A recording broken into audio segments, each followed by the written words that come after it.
Eu estou com expectativa para a palavra que Deus colocou no meu coração. Se você puder pegar a sua Bíblia, erguer aí a sua Bíblia mais alto que você puder. Quem está com a palavra? Pastor, estou sem a Bíblia, não tem problema. Pega o seu celular, coloca no aplicativo da Bíblia e vamos fazer a nossa declaração.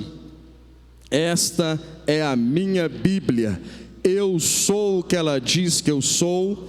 Eu tenho o que ela diz que eu tenho. E eu posso fazer o que ela diz que eu posso fazer.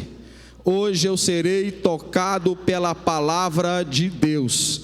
Eu audaciosamente confesso que a minha mente está alerta, meu coração está receptivo, eu estou pronto para receber a incorruptível, a indestrutível, sempre viva semente da palavra de Deus. Eu nunca mais serei o mesmo, nunca, nunca, nunca, no nome de Jesus. Amém. Se assenta por gentileza. Abra o seu coração, abra a sua Bíblia. Primeira epístola de Paulo aos Tessalonicenses, capítulo 2, versículo 1. Como os irmãos bem sabem, nós estamos, de alguma forma, fazendo uma série de mensagens aqui em cima da epístola de Paulo aos Tessalonicenses. Então, por esses próximos domingos, nós vamos ficar aqui em Tessalonicenses. E nós vamos poder aprender juntos, sobre essa epístola. E vai ser uma grande bênção.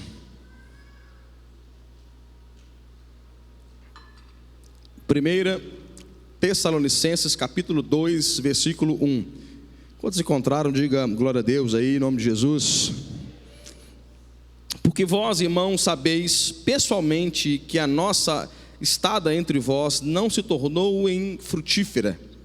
Mas apesar de maltratados e ultrajados em Filipe, como é do vosso conhecimento, tivemos ousada confiança em nosso Deus para vos anunciar o Evangelho de Deus em meio a muita luta. Pois a nossa exortação não procede de engano, nem de impureza, nem se baseia em dolo. Pelo contrário, visto que fomos aprovados por Deus a ponto de nos confiar Ele o Evangelho, assim falamos não para que agrademos a homens, e sim a Deus que prova o nosso coração. A verdade é que nunca usamos de linguagem de bajulação, como sabeis, nem de intuitos gananciosos. Deus disso é testemunha. Também jamais andamos buscando glória de homens, nem de vós, nem de outros. Embora pudéssemos, como enviados de Cristo, exigir de vós a nossa manutenção, todavia nos tornamos carinhosos entre vós, qual ama que acaricia os próprios filhos. Assim, querendo-vos muito, estarmos prontos a oferecer-vos não somente o Evangelho de Deus, mas igualmente a própria vida. Por isso que vos tornastes muitos amados de nós, porque vos recordais, irmãos, o nosso labor e fadiga, e de como noite e dia labutando para não vivermos à custa de nenhum de vós, vos proclamamos o Evangelho de Deus. Vós e Deus sois testemunha do modo porque piedosa, justa e irrepreensivelmente procedemos em relação a vós outros que credes. E sabeis ainda de que maneira, como pais a filhos, a cada um de vós exortamos, consolamos e admoestamos para viver de modo digno de Deus, que vos chama para o seu reino e glória. Vamos orar. Pai, que o Senhor possa nos conceder espírito de sabedoria e de revelação no pleno conhecimento do Senhor. Ilumina os olhos do nosso entendimento. Pai, que essa palavra não seja uma palavra persuasiva de sabedoria humana, mas em demonstração de espírito e poder, para que a fé dos teus filhos não se apoie em sabedoria humana, mas no poder do Senhor. Espírito Santo, me usa como um canal. Se o Senhor não vivificar essa palavra, ela se torna apenas mais um discurso, mas se o Senhor vivificar, essa palavra se torna vida para a nossa própria vida, em nome de Jesus. Amém, amém e amém. Não, semana que vem nós vamos trabalhar o verso 13 em diante. Mas aqui o capítulo 2, Paulo está fazendo o que os teólogos chamam de defesa do seu apostolado. Paulo havia sido caluniado pelos irmãos, pelos judeus que viviam em Tessalônica. É interessante que eles começaram a difamar, houve uma perseguição em Tessalônica por parte dos judeus, e eles começaram a caluniar Paulo.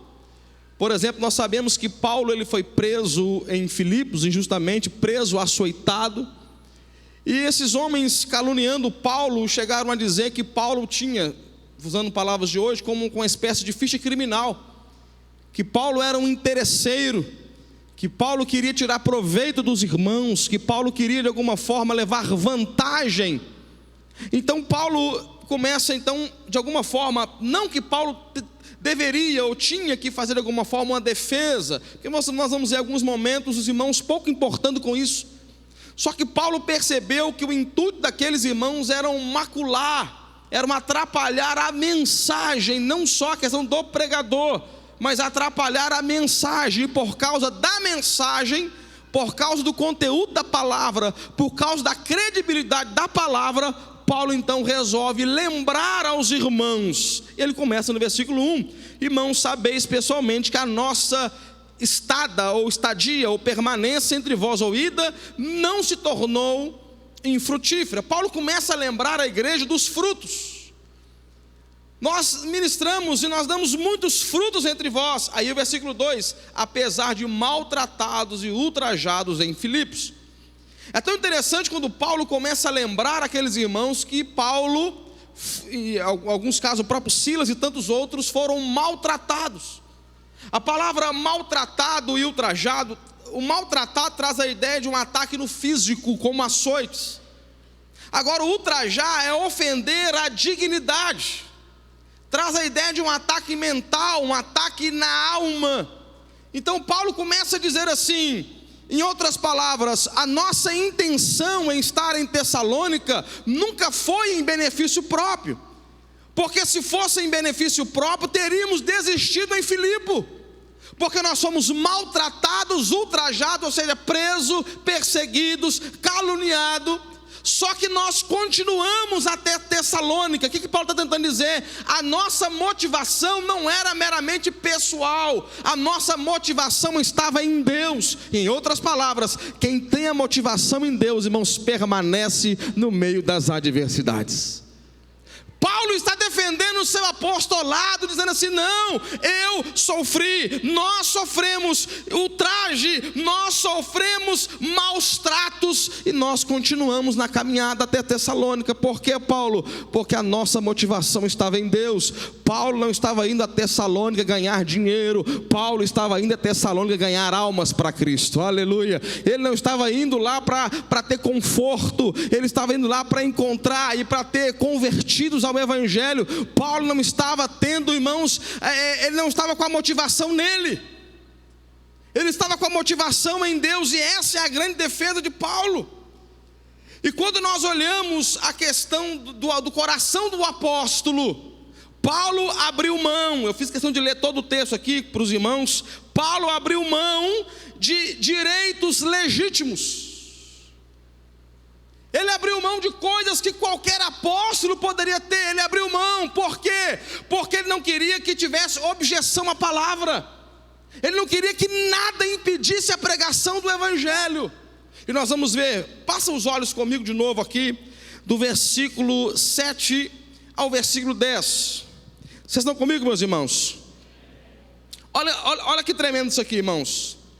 Embora pudéssemos, como enviados de Cristo, exigir de vós a nossa manutenção, todavia nos tornamos carinhosos entre vós, qual ama, qual a mãe que acaricia os próprios filhos. Assim, querendo-vos muito, estávamos prontos a oferecer-vos não somente o Evangelho de Deus, mas igualmente a própria vida. Por isso que vos tornamos muito amados nós. Olha só, porque vos recordeis, ou seja, era comum, todo mundo sabia disso, irmãos, do nosso labor e fadiga, e de como noite e dia labutando, ou seja, trabalhando, para não vivermos a custo de nenhum de vós, vos proclamamos o Evangelho de Deus. Irmãos, na teologia de Paulo era muito claro. Quer ver? Só para eu mostrar um contexto aqui, quando nós estamos pregando sobre as cartas de forma que eu estou fazendo aqui, é muito bom eu oferecer para os irmãos mais conhecimento do que até inspiração. Volta algumas páginas e abra comigo, por gentileza, 1 Coríntios capítulo 9, para vocês entenderem o coração do apóstolo em abrir mão de direitos legítimos. 1 Coríntios capítulo 9, versículo 9.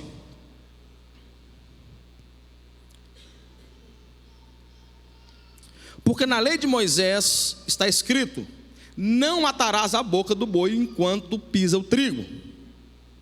Acaso é com bois que Deus se preocupa? Ou é seguramente por nós que ele diz, certo que é por nós que está escrito: pois o que lavra cumpre fazê-lo com esperança, o que pisa o trigo façam na esperança de receber a parte que lhe é devida? Se nós vos semeamos as coisas espirituais, será muito recolhermos de vós bens materiais? Se outros participam desse direito sobre vós, não o temos nós em maior medida? Entretanto, não usamos desse direito, antes suportamos tudo, para não criarmos qualquer obstáculo ao evangelho de Cristo. Não sabeis vós que os que prestam serviços sagrados do próprio templo se alimentam? E quem serve ao altar, do altar tira o seu sustento? Assim ordenou também o Senhor aos que pregam o evangelho, que vivam do evangelho.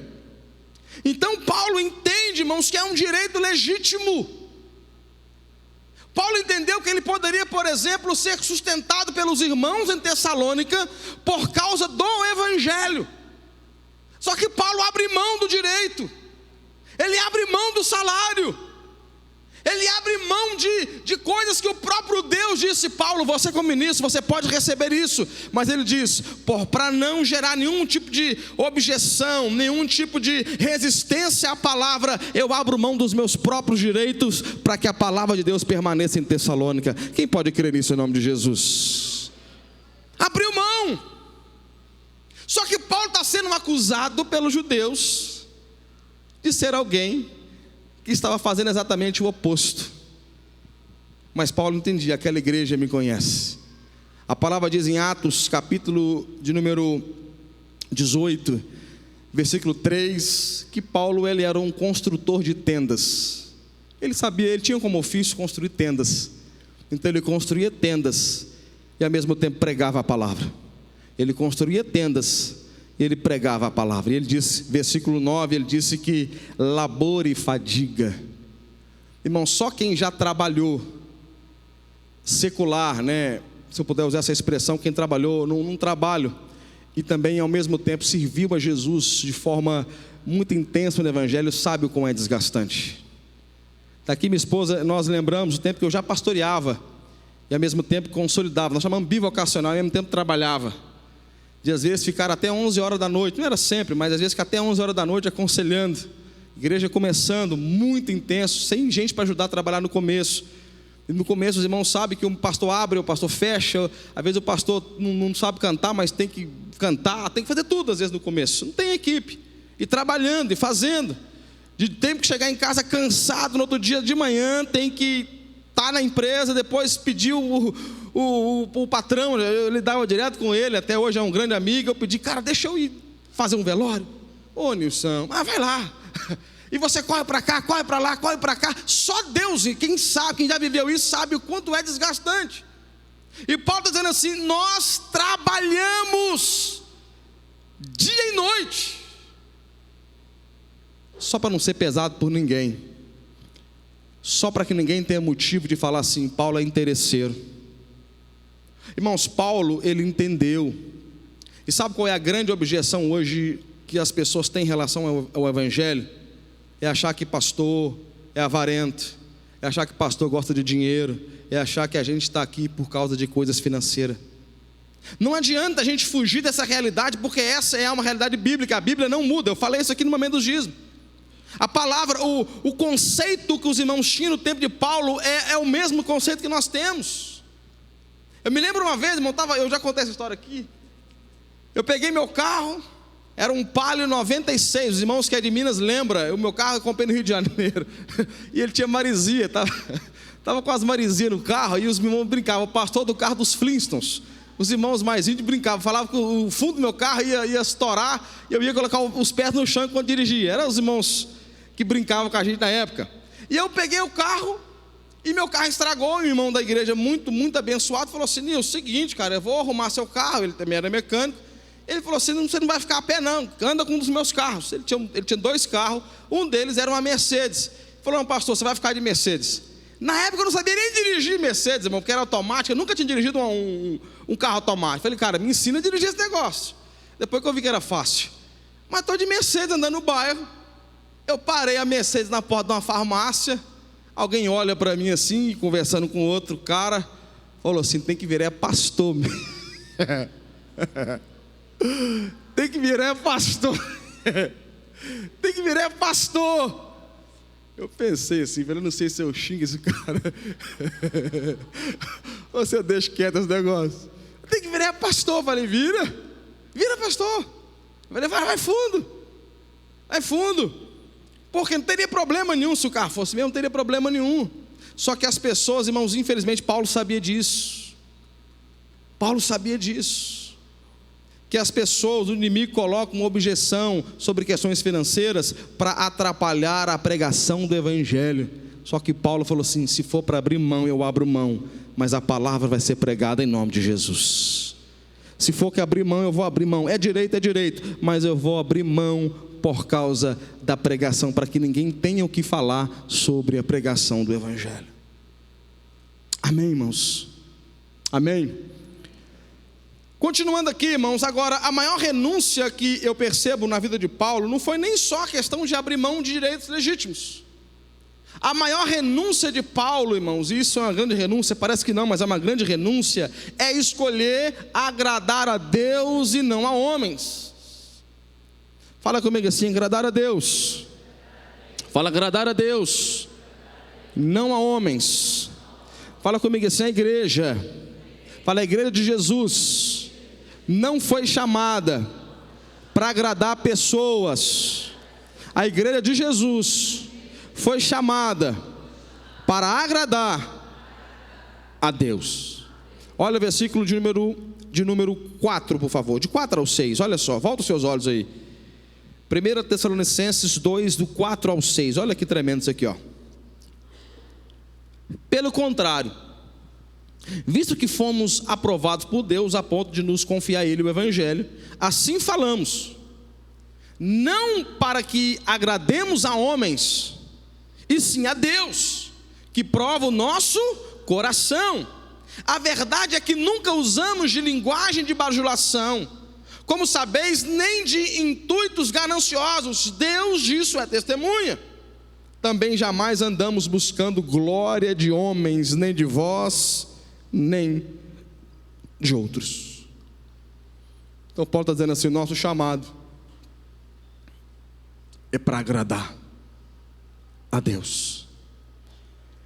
Irmãos, e aí Paulo no versículo 4 e versículo 5, Paulo vai falar assim: nós não fomos chamados para bajulação, nem para ganância. Bajulação é lisonjear, adular, né? Uma linguagem mais nordestina. A bajulação, num português mais popular, seria puxa-saco. Mas quando alguém fala assim: eu não sou, o nosso evangelho não é para agradar a homem, é para agradar a Deus. Então quem agrada a Deus não tem uma linguagem de bajulação. A linguagem de bajulação tem colocado que a igreja, isso aqui é muito tremendo, irmãos, a igreja, ela precisa deixar as pessoas confortáveis nos erros delas. A linguagem de bajulação tenta nos obrigar a não incomodar as pessoas nos seus pecados.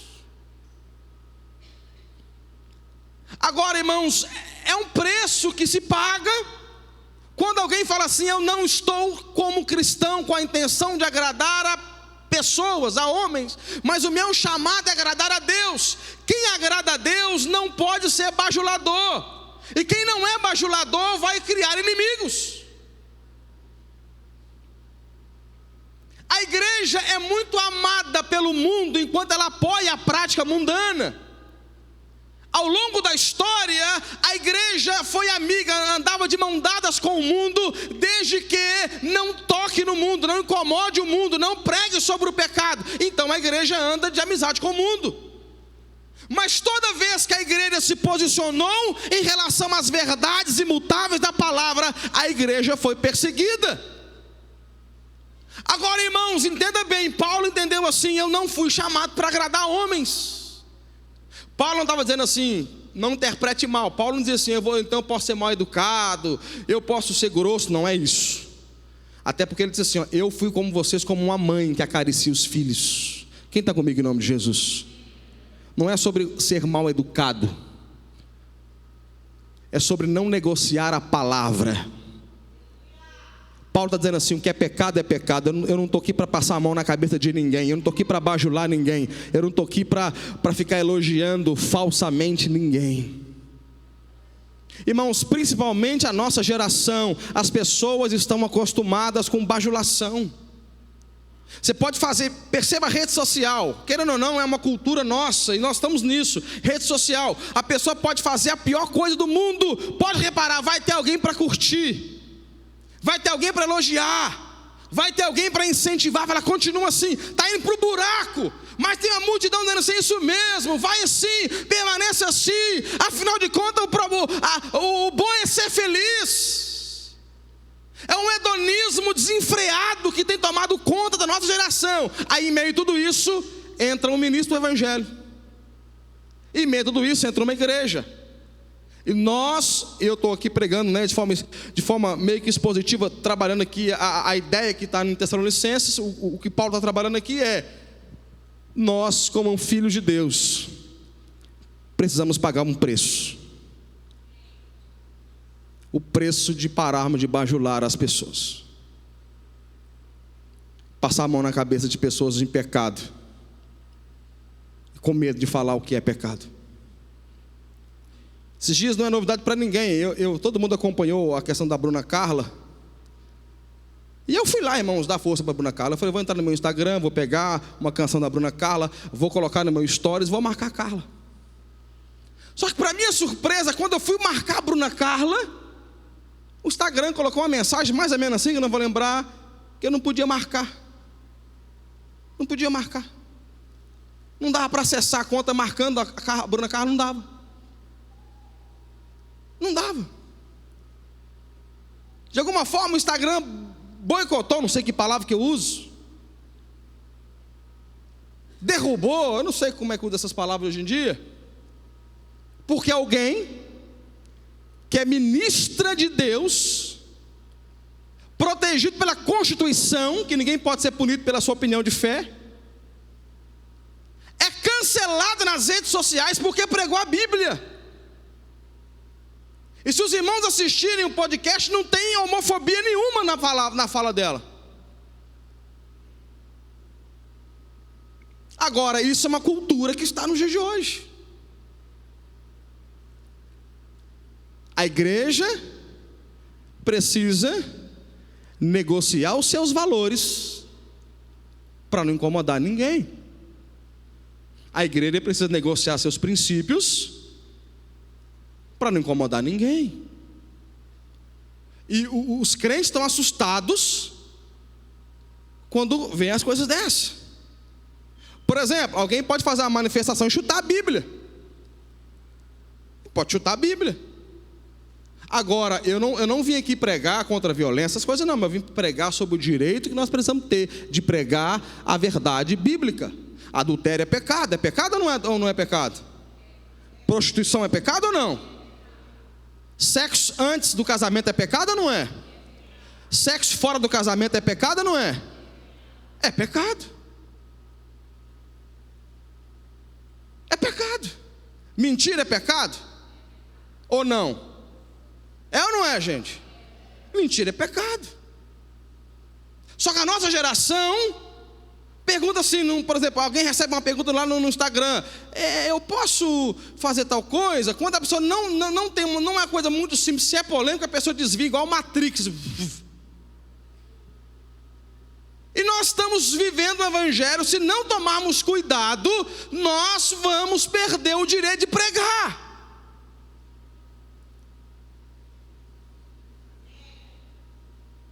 Direito de pregar. Adultério é pecado, é pecado. Adultério é pecado, prostituição é pecado, pecados sexuais. Assim como nós podemos falar que, por exemplo, relação homossexual é pecado. É pecado, é pecado. Ah, pastor, mas nós devemos, entenda bem, amamos e aceitamos pessoas. E podemos, como evangelho, discordar da prática. Discordar da prática. Agora, se a igreja tem uma mensagem, olha só, bajulação e a outra palavra, ganância. As pessoas querendo comprar o evangelho. Pessoas que, irmãos, o que Paulo está tratando aqui nesse capítulo 2, é algo que nós precisamos abrir os nossos olhos como igreja. A igreja, é como se essa mensagem fosse um tanto quanto profética.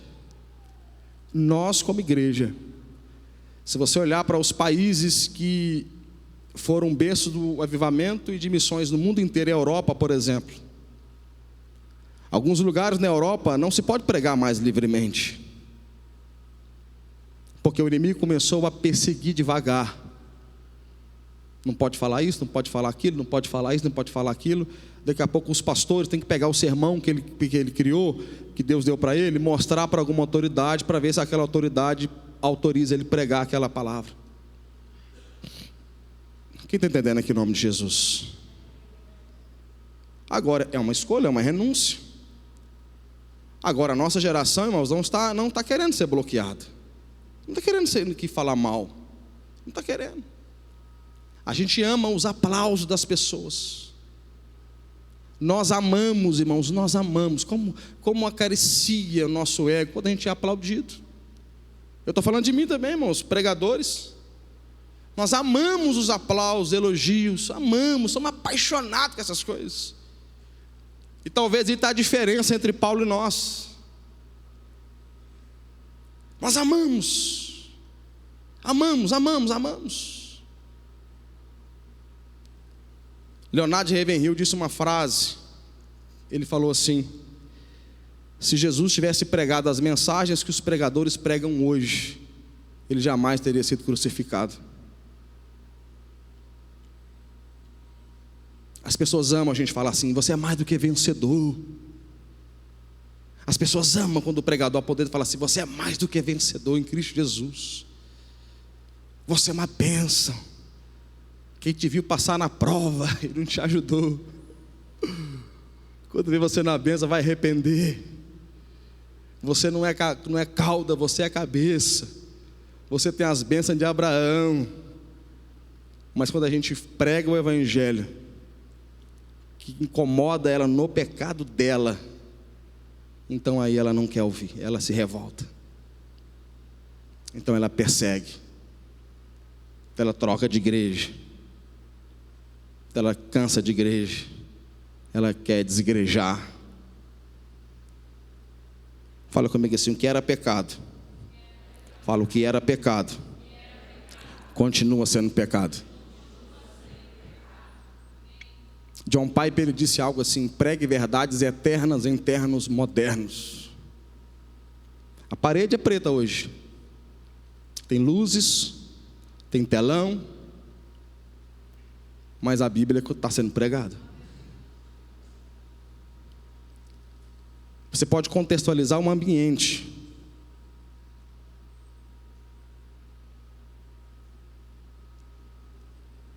Ou seja, você pode botar um terno moderno.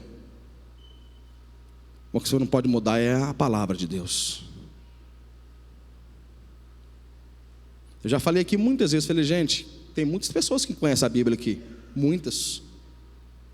Eu já falei muitas vezes aqui, eu estou pregando aqui há 3 anos quase.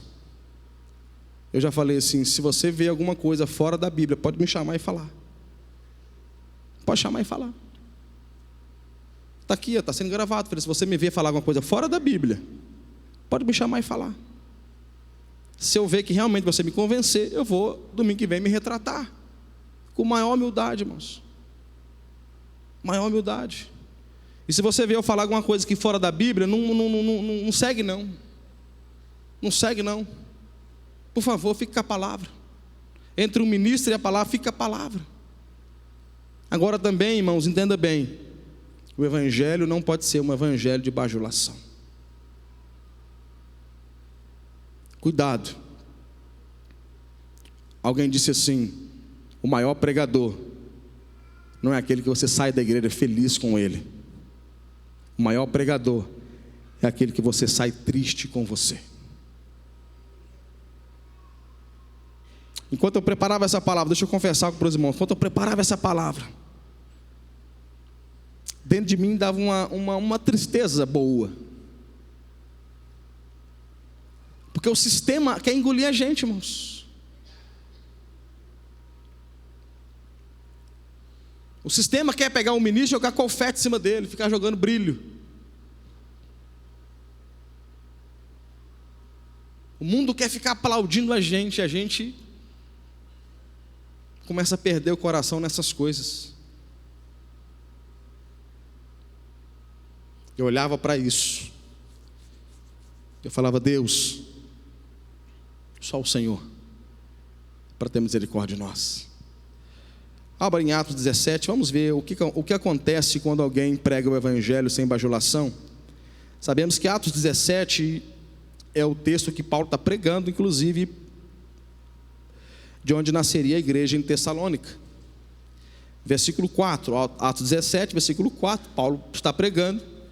Olha só: alguns deles foram persuadidos e unidos a Paulo e Silas, bem como numerosa multidão de gregos piedosos e muitas distintas mulheres.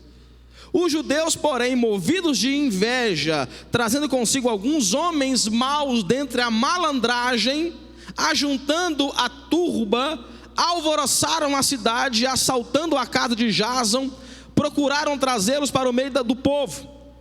Porém, não encontrando, arrastaram Jason e alguns irmãos perante as autoridades, clamando. Olha o que eles diziam: estes que têm transtornado o mundo chegaram até aqui.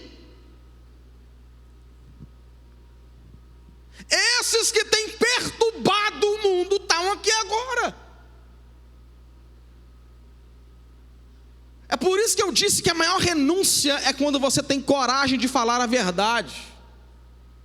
A maior renúncia é quando você tem coragem de falar para alguém que, se a gente realmente crê em céu e inferno, a gente falar para alguém que se morrer amanhã, morrer hoje, vai para o inferno, a gente ter coragem de falar assim: isso é bíblico, isso não é bíblico, isso é pecado, isso não é pecado, muda isso, muda aquilo, corrige aquilo. O problema da mensagem é que olha só, esses que têm transtornado o mundo. Em outras palavras, onde esse povo passa gera tumulto, gera problema, gera discórdia. Onde esse povo passa é um problema doido.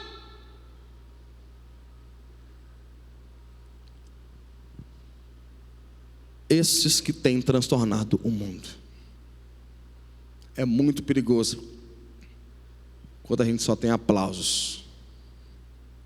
Também não estou pregando aqui como masoquista, dizendo assim: bate em mim que eu quero sofrer. Não é isso. Não é isso. É uma igreja que se levanta com autoridade para dizer assim: eu te amo em Cristo, mas eu não concordo com a sua prática. Eu te amo em Cristo, mas é pecado. Eu te amo em Cristo, e porque te amo eu falo. Paulo está dizendo assim: eu fui como vocês, como uma mãe. Mãe corrige ao filho que ama.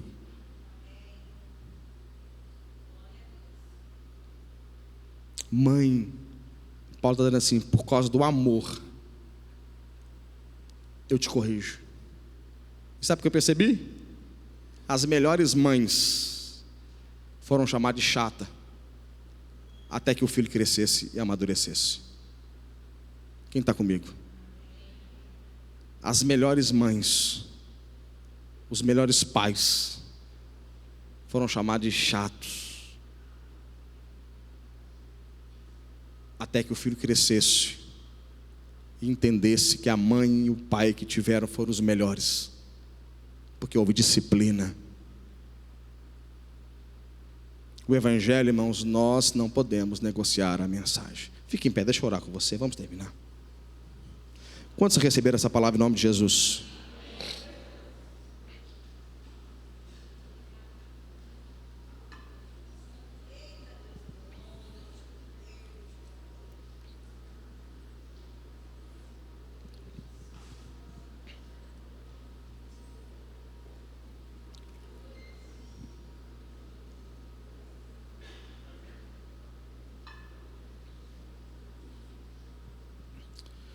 Quando nós olhamos para a nossa fé, irmãos,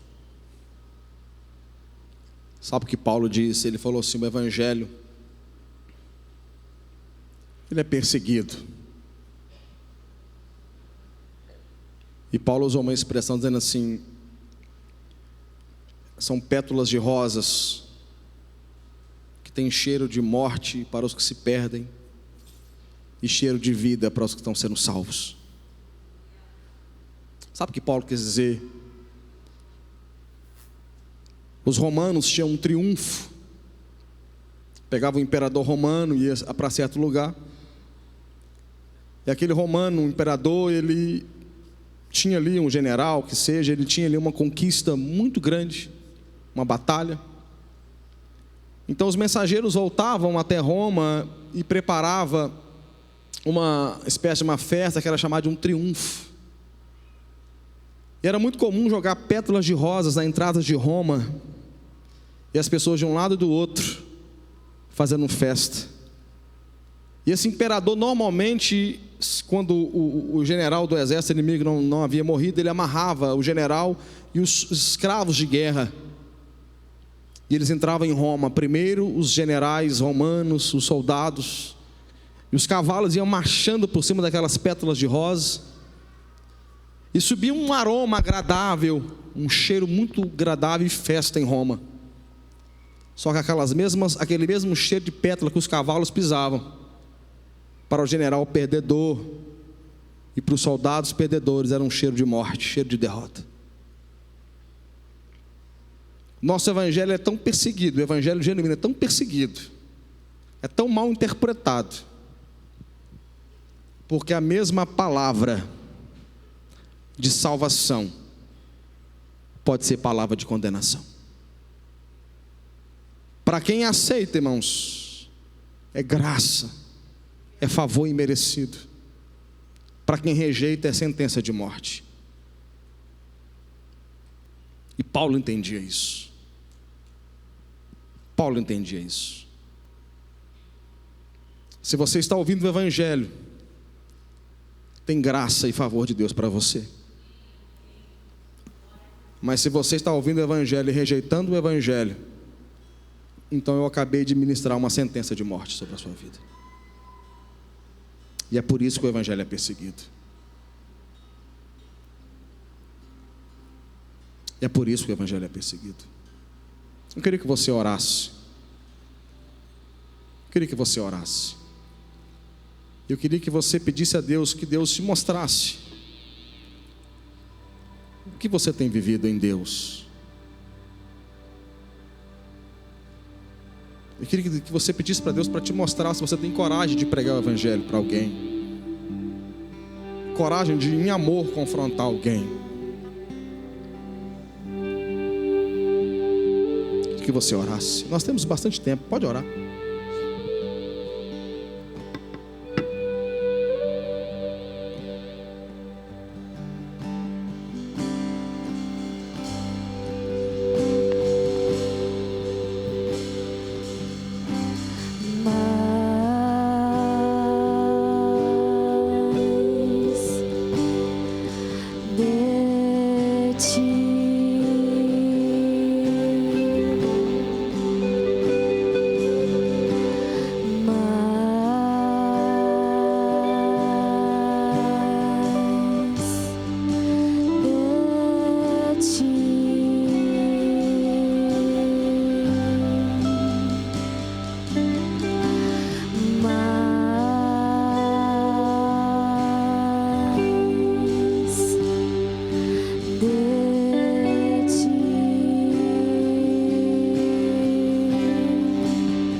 Essa canção que nós acabamos de orar em cima dela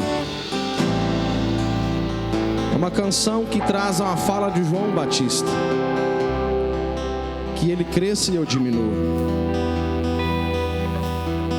Nós sabemos que João Batista, ele foi preso, ele perdeu a cabeça, literalmente,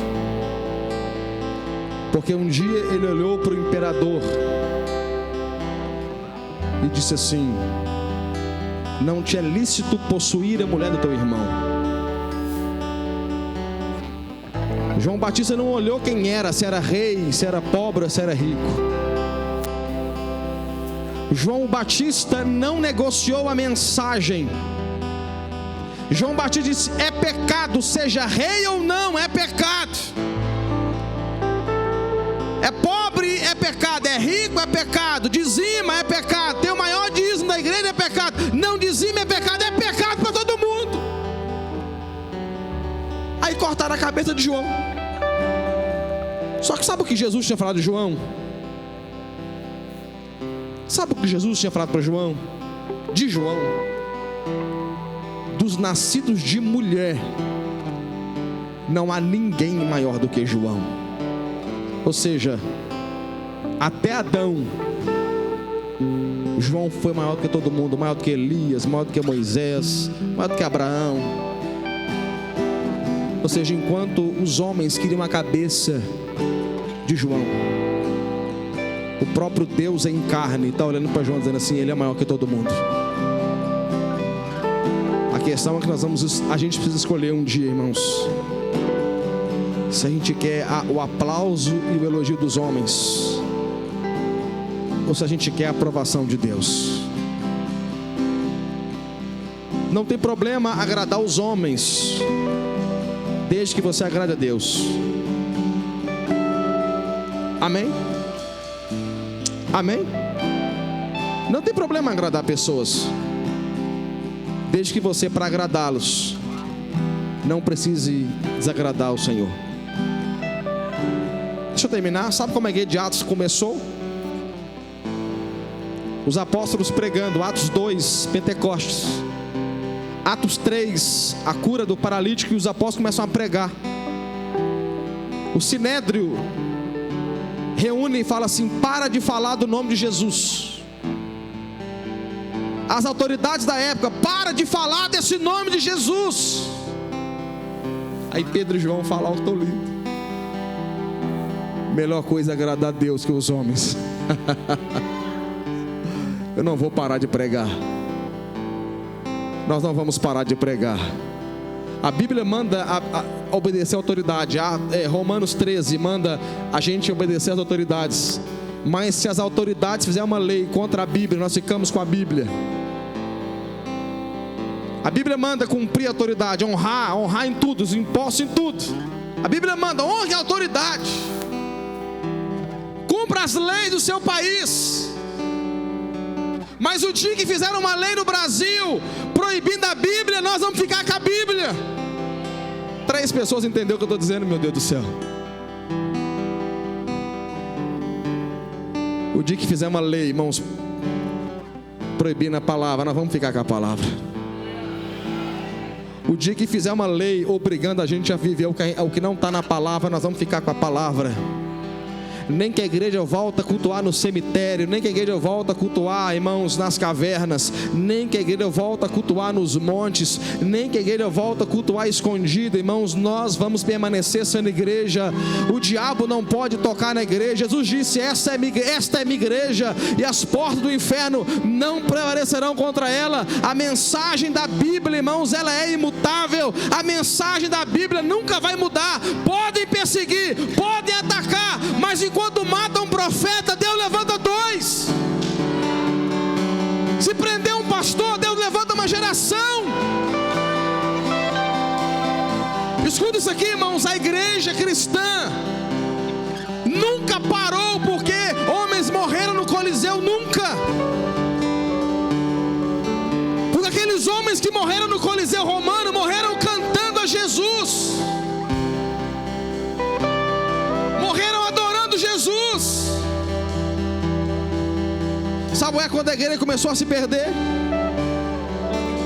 Quando a igreja perdeu a coragem dos irmãos do Coliseu, nós perdemos a coragem de entregar a vida pelo Evangelho. Então nós começamos a perder o exemplo. Essa mensagem é para mim. Deus precisa nos levantar, irmãos, com a coragem dos nossos primeiros irmãos, para dizer assim: melhor coisa é agradar a Deus e não os homens.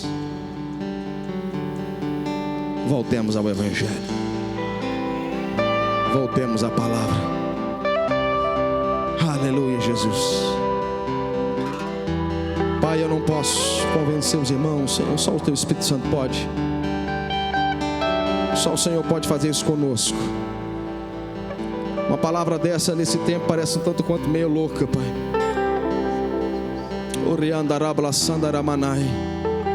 Só o Senhor pode vivificar essa palavra no nosso coração, Pai. Só o Senhor pode fazer nós, como Paulo, assim como Paulo, nos livrarmos, renunciar até mesmo, Senhor, aquilo que é justo, renunciar até aquilo que é direito, Senhor, renunciar até aquilo que é uma coisa justa, direito nosso, renunciar em prol da palavra, renunciar, recarablaçandaramanai.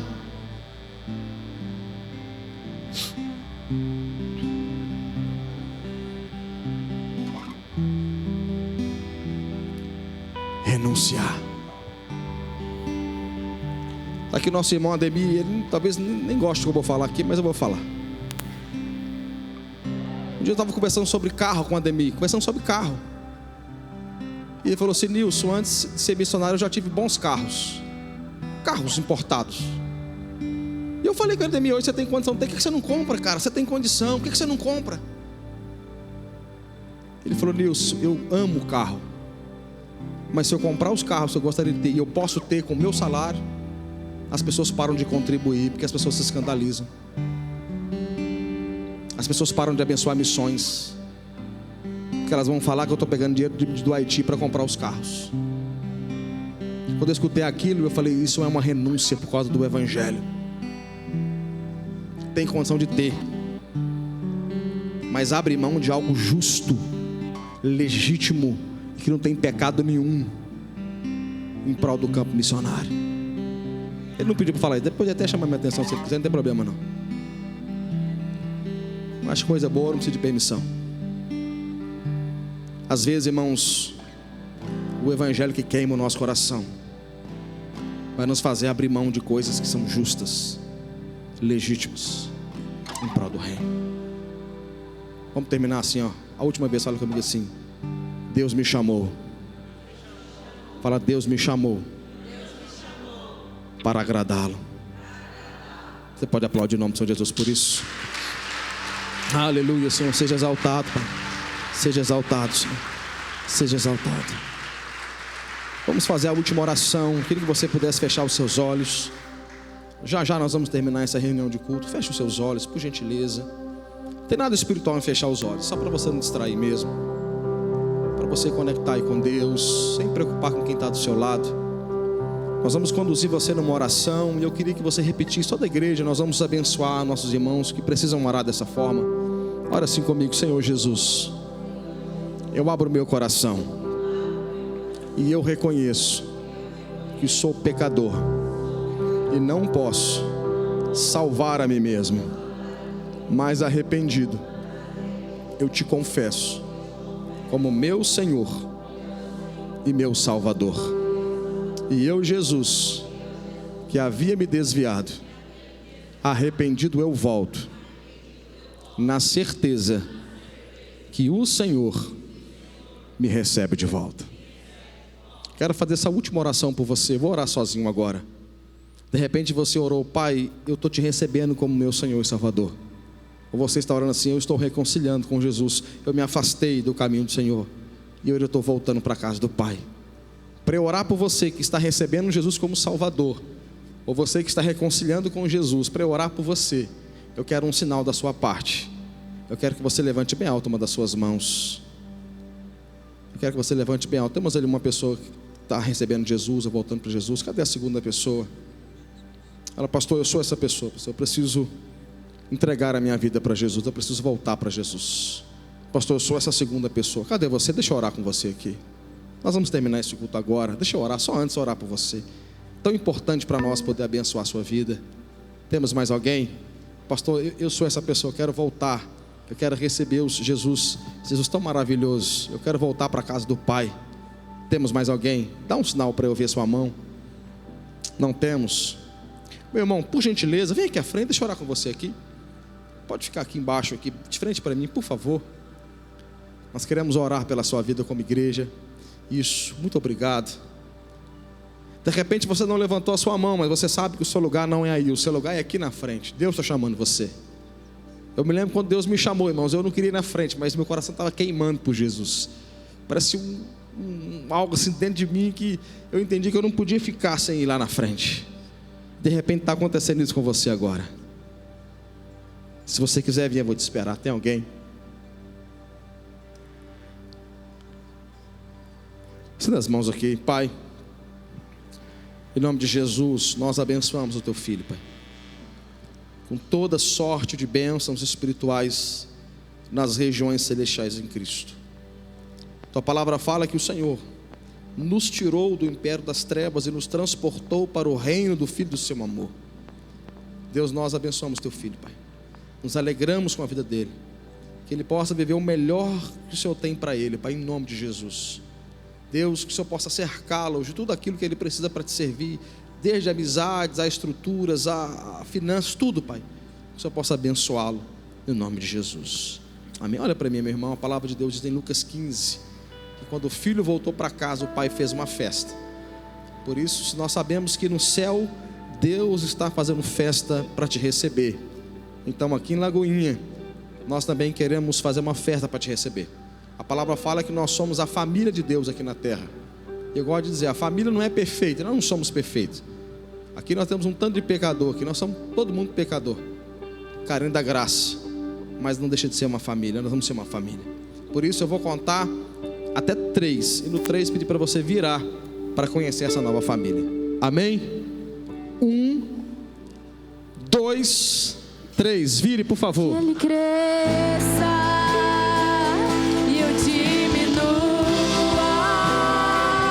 que ele apareça e eu me constranja com a sua glória e todo o seu amor, infinita humildade, servo de todos os irmãos. Bem-vindo à família de Deus, aleluia.